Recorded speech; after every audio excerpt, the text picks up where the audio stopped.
some of the best advice I can give to anybody who wants to get into the industry, just go do it. Like, go work. Like, if you're interning or, PAing on whatever, go do it because you're going to learn so much.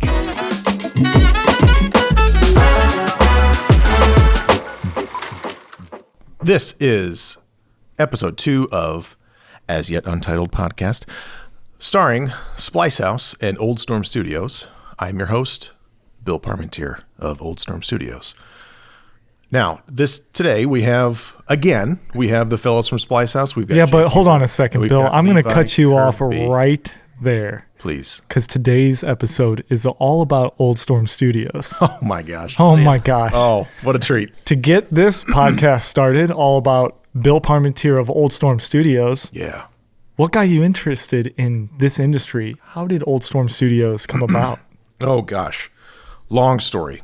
So, do you want to know about the company first or about me first? I think we could start with your journey. Okay. Into Oldstorm Studios. The year was 1998.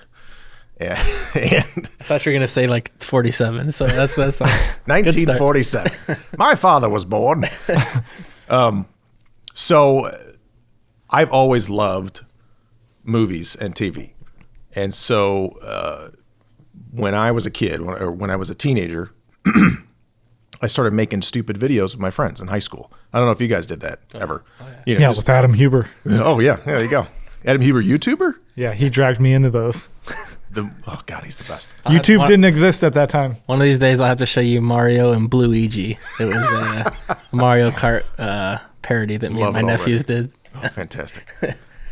So to entertain ourselves on Friday and Saturday nights, we would make videos. And, I was always in charge because, not only did I own the video camera, but, everyone would, take direction from me and I would sort of lead the charge and stuff. And it was just, so much fun. Ended up taking a video class in high school with Mr. Buckite, who I still very much appreciate to this day. And honestly, that class in particular, even as, basic and simple and introductory as it was, totally turned me on to video and, thinking that it could actually be a career, even though at those early stages when I was 17.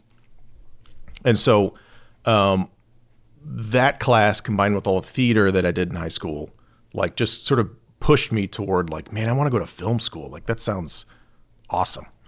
I could maybe make a career out of it, but damn, it's going to be fun. And so my parents went along with that and said, hey, let's, we started looking at film schools. But I didn't want to go that far. And honestly, we couldn't afford to go to USC or something, which would have been amazing. But anyway, I ended up going to Webster here in St. Louis, went to film school, met a ton of awesome people, including Adam Huber, YouTuber, who was a couple years behind me at Webster. So I got my film degree from there and started working in the industry, I think when I was 20 years old. So this was PA? Very close, yes. So back in film school, our professors encouraged us to start working in the industry. So if you can find any kind of job, just go do it because that's the best way to learn. And I can still tell everybody out there, if you are in film school or video school or whatever, just go out. Bill, that's the last question. Oh, I'm sorry. That's fine. You can answer it now. I'm going to answer it now and say some of the best advice I can give to anybody who wants to get into the industry, just go do it. Go work. If you're interning or, PAing on whatever, go do it because you're going to learn so much. Guess we'll think of a new wrap up. Okay. Anyway, It's been a great episode. Thank you. So I started working in the industry. The very first job I ever got was back when actual movies used to shoot in Missouri before we lost our tax credit, which is another story. Another episode. That's another episode. It was a movie called The Game of Their Lives. It was about the soccer players who were born in St. Louis and played in the World Cup team back in the 40s, I think. Anyway, I got hired to be a locations assistant. It was my first ever film job on this, to me, which was a huge movie. It was multi-million-dollar film shooting here in St. Louis. And that job as locations assistant, kicked my ass. Mm-hmm. And it totally... Describe what you had to do for those who might not know. This is still kind of true, but back then in 20 2013 or no, 2003. Sorry, almost 20 years ago. Our days were easily 14, 16, 18 hours, like consistently. And this was all summer too. So this is like June, July, August. Like I want to say at least 2 months of production, plus some, pre-production on the front end. And so it's the brutal hours. And like I was often by myself, like securing a location or sort of like hanging up, no parking signs, because we would have to get permits to like shoot at certain places. And so I was often just sort of like figuring things out by myself and like, Trial by fire. Yeah, exactly. Exactly. Like you guys talk about that too. I know you did, Jake, like just throw them out there and see what happens. And this is exactly what happened to me. Like, Good way to learn. I mean, I definitely like screwed things up for sure, but it was a great learning experience. And, I got yelled at more than a couple times, but learned a ton and then sort of continued on that. Like it didn't turn me off from the industry, which was amazing. But I met some great people on that and continued to do that, went through film school, graduated, and then just kept working and freelancing. And honestly, like through my 20s, I had no idea what I wanted to do. I knew I wanted to be in the industry in some way or another, but I didn't know what my focus was. I have done pretty much everything that you can think of, from gripping, electric, shooting. I don't know if you guys knew that, but I used to shoot like reality TV shows way back in the day. With Adam. With that, did I shoot? No. He used to shoot reality. Yeah, maybe I did. Honestly, like I've worked with so many people in town and have done so many shows and things, like I don't even know what I did anymore. Humble brag. No big deal. He's so popular. No big deal. I can't believe we got him to do this. Right? They offered me one beer and I said, yeah, I'll come do it. Yeah. So, no, but like back then, all those jobs were like, you'd only make like $50 a day. Yeah. Even like shooting for these reality shows, like you'd make $50, $75 a day, 100 if you were lucky. I remember that was the PA. That was the going PA, right? Yeah, and so they could get away with a lot of stuff back then. So they would call you a PA, but they would hand you a camera. See, even my first PA gig was like 16-hour days, and I think I made like $100. Yeah, yeah, that's how it was. I mean, I'm glad. And you're much older than me. So. I'm 40. I'm 40 years old. I know. I look much younger and handsome, but I'm 40 years old. Yeah, so I'm sort of going off the subject a little bit, but that's how it was back then. You're getting there. But the industry has thankfully changed a lot, in the past like 15, 20 years or so, which is amazing. But anyway, didn't know what the hell I wanted to do. But as I got older and tried more things, I started narrowing it down to like, actually really like doing art department work. And I still do that today. Like I'll still, like next week I've got a job. I'm doing art department. I'm like the art director for a shoot. You did it for us on Snoot Glass. On Snoot Glass, yeah. And I'd be happy to do it again whenever you guys need it.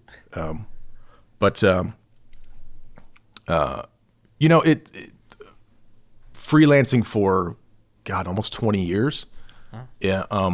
Like it's really great because it's like super flexible generally, but it's also like doesn't really feel like a real career.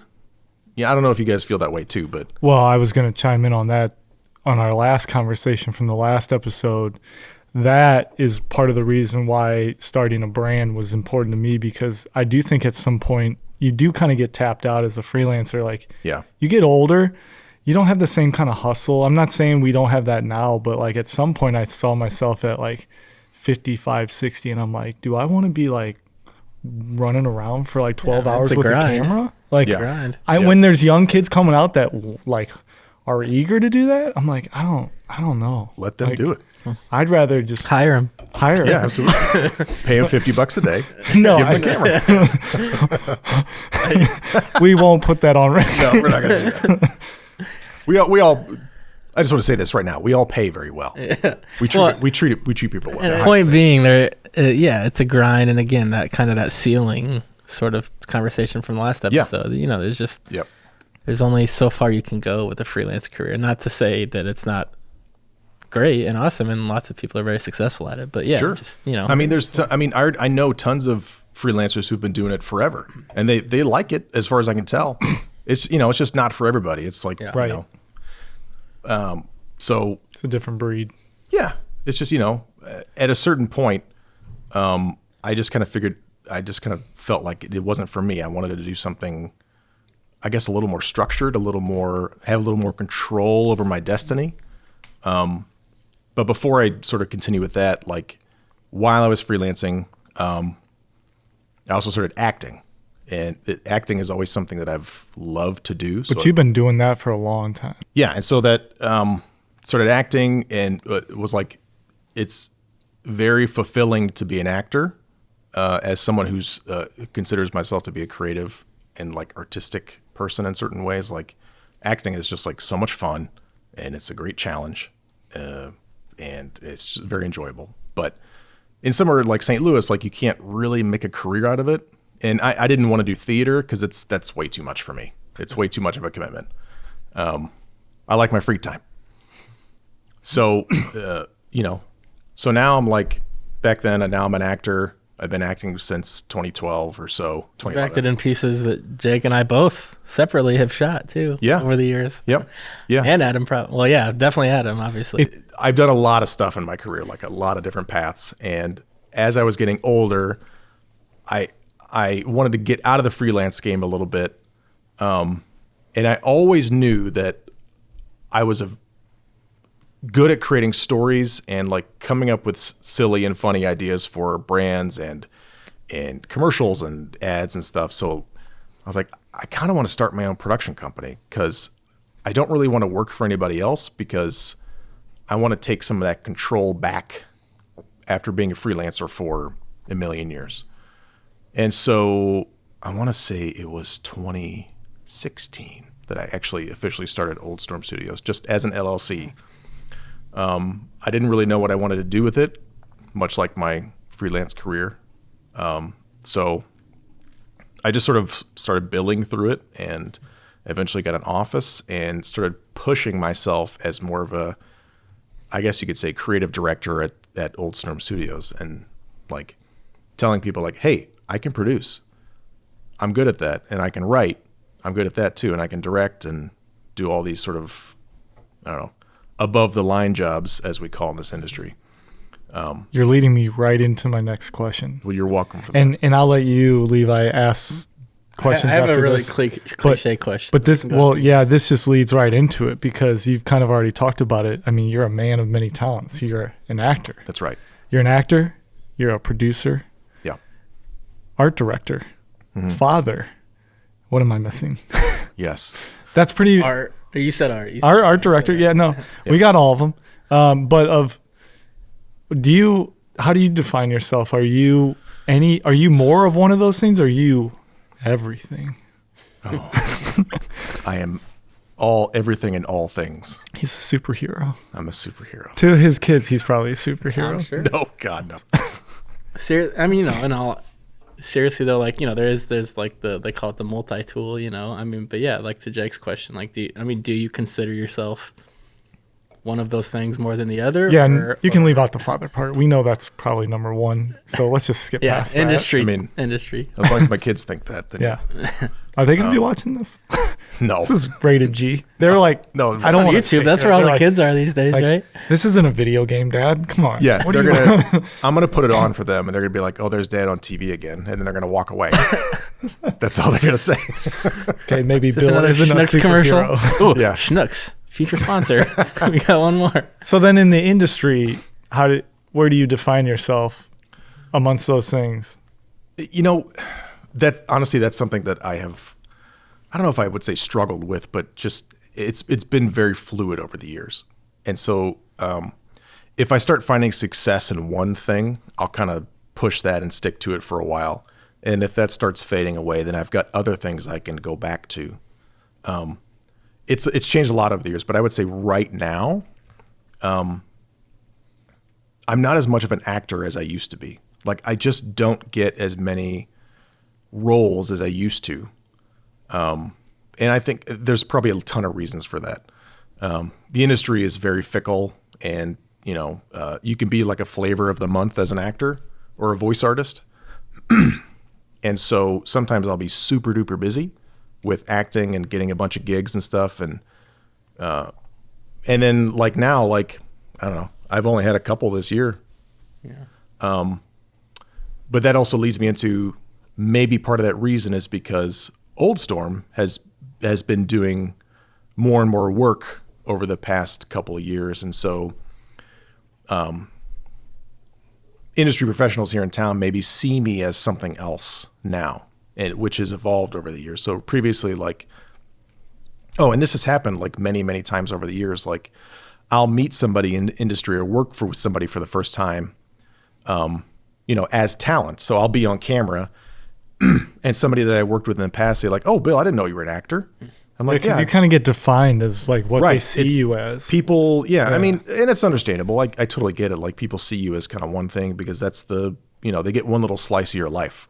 We kind of talked about that a little bit in the last episode. Yeah, I mean, if I worked with you for the first time as an actor, I would just assume you're an actor. I think you said that, Bill. I think you said that, Levi, when we were first sharing the space with you. Levi was like, "The actor, Bill?" Yeah, I mean, that was the only capacity I had known him in. He's more than an actor. Yeah, yeah. He's a father. I'm a father, damn it. I do this for my children. Yeah, so it sounds like you go where the market takes you a little bit. Yeah, and I'm totally fine with that. Like, I like doing a lot of different things. Like, not just professionally, but like at home too, like in my personal life. Like, I like doing I have a bunch of different little hobbies that I like doing. Yeah, I like having that versatility. And, some people focus on one or two things and get like really, really good at it. And that's fantastic for them. But I like being able to do 3 or 4 different things that I'm pretty good at, or maybe really good, I hope. But I feel like it keeps my attention more by being able to jump between these things.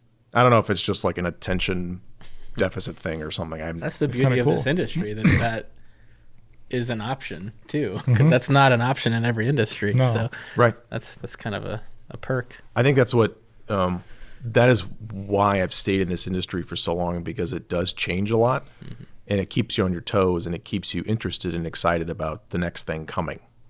And so, like, next week, for example, I'm art directing a commercial.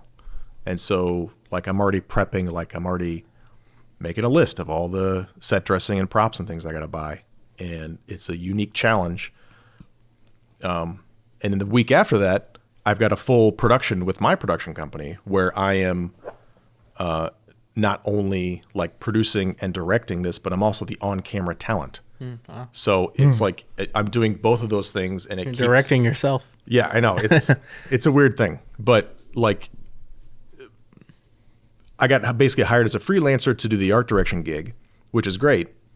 It puts money in my pocket, and it's a fun, challenging job.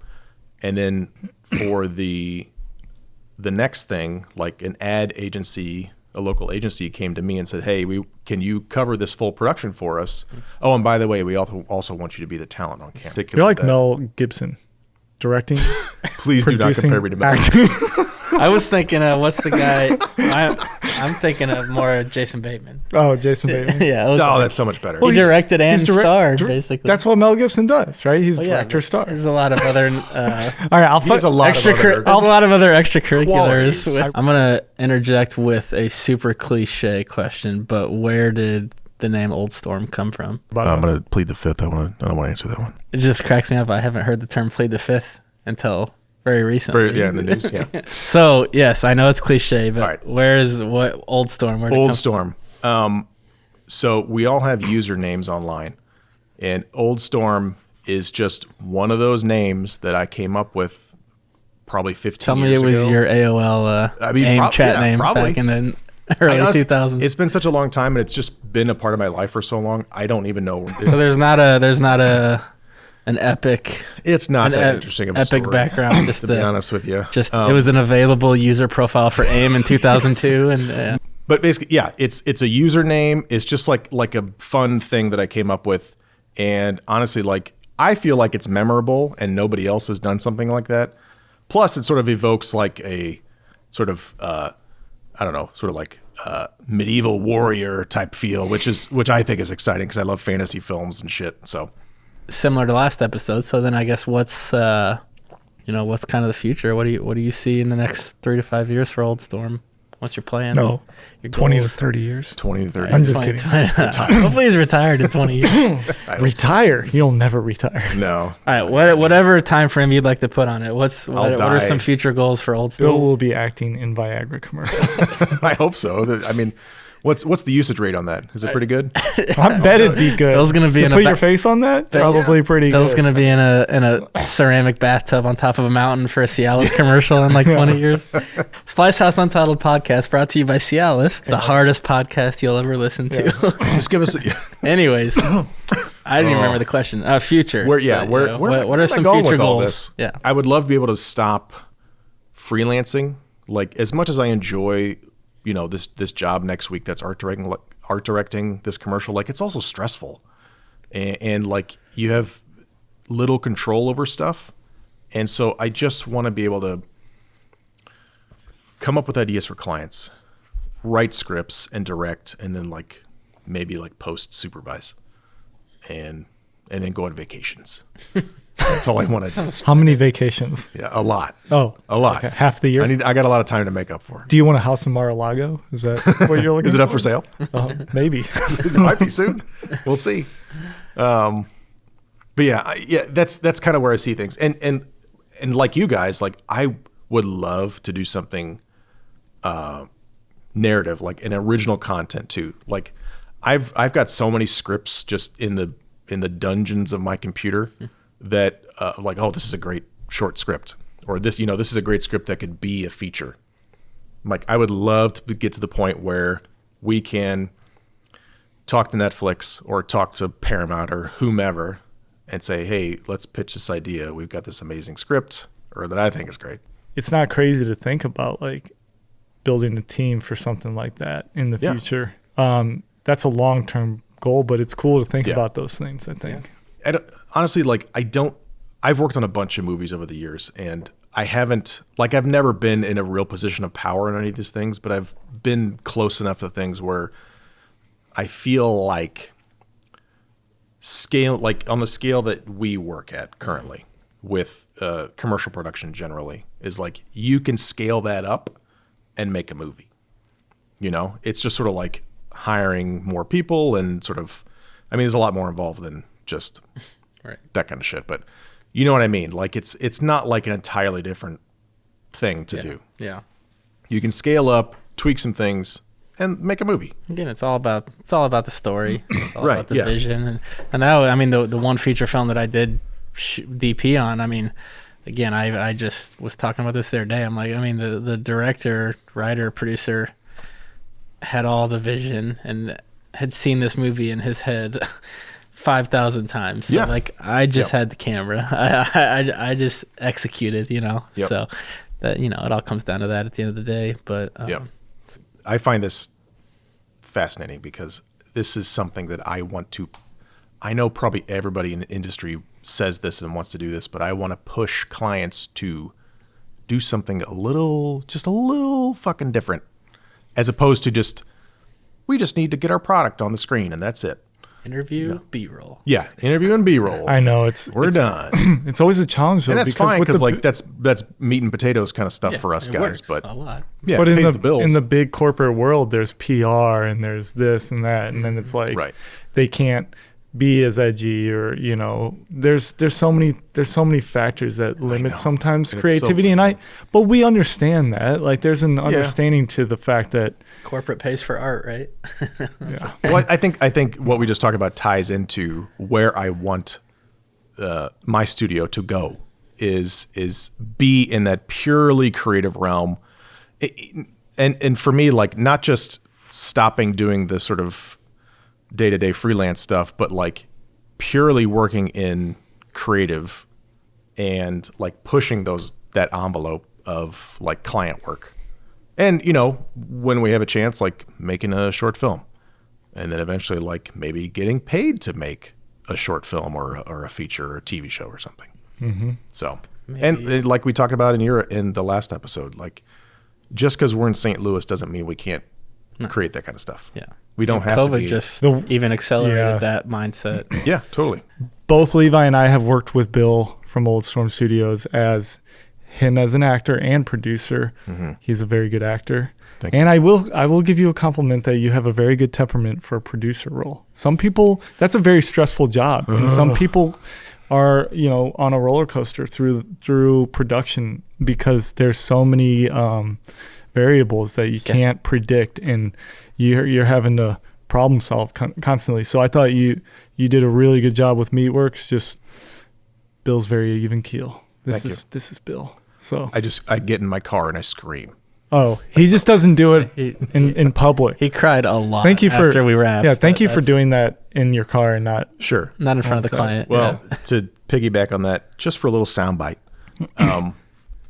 I don't think what we do as a profession warrants people completely losing their shit over anything. Like, we're just making videos for people. Mm-hmm. We're just making content. And I know there's a lot of money involved, but we're not like performing brain surgery or something. Mm-hmm. So, like, this should be fun.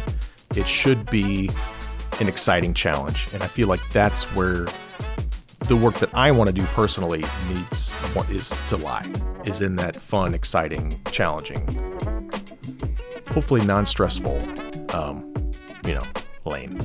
Awesome. Hey, that's a wrap. Well, that's a wrap on episode 2 with Bill at Oldstorm Studios. Thank you. We don't have a name yet, so if you have a name for us, drop it in the comments. Yep. And if you want to see other future episodes, next one's probably going to be Adam Huber, YouTuber. Yeah. We'll get him on. But this was fun. Thank you guys. Thanks for tuning in. Appreciate it. Love you. Bye.